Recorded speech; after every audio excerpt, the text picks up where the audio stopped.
పద్మావతితో వాళ్ళ బాస్ ఇలా అంటూ ఉంటాడు, మీరు ఇక్కడే ఉంటున్నారా, ఈ దగ్గరలోనే ఉంటున్నారా అనేది అంటూ ఉంటాడు. ఆ మాటలకి పద్మావతి, నేను ఇక్కడే ఉంటున్నాను సారు, కానీ ఇతను ఎక్కడ ఉంటున్నాడో అని అంటూ ఉంటుంది. ఆ మాటలకి పద్మావతి కాసేతే విక్కీ అలా చూస్తూ ఉంటాడు.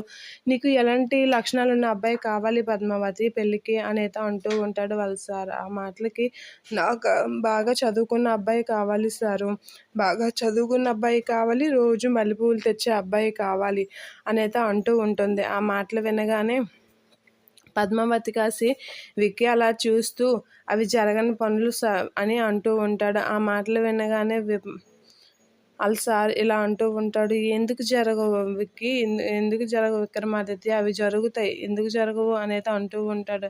ఎలా జరుగుతాయి అనేది అంటూ ఉంటాడు. ఆ మాటలు వినగానే విక్కీ ఒకసారిగా షాక్ అవుతూ ఉంటాడు. ఇక పద్మావతి అయితే విక్కీ కాసి పొగరగా అలా చూస్తూ ఉంటుంది. ఇక పద్మావతి వాళ్ళ సార్తో నవ్వుతూ మాట్లాడుతూ ఉంటుంది. అలా మాట్లాడుతూ ఉన్న పద్మావతి కాసి కోపంగా చూస్తూ ఉంటాడు విక్కీ అయితే. ఇక బాస్ అయితే వాళ్ళ పద్మావతితో ఇలా పద్మావతితో వాళ్ళ బాస్ క్లోజ్గా ఉండడం చూసి విక్కీ అయితే వరవలేకపోతూ ఉంటాడు. సరే పద్మావతి, నీకు అలాంటి అబ్బాయి దొరకాలని నేను కోరుకుంటున్నాను అని చెప్పేసి అయితే బాస్ పద్మావతితో అంటూ ఉంటాడు. ఆ మాటలకి పద్మావతి పొగరుగా విక్కీ వైపు అలా చూస్తూ ఉంటుంది.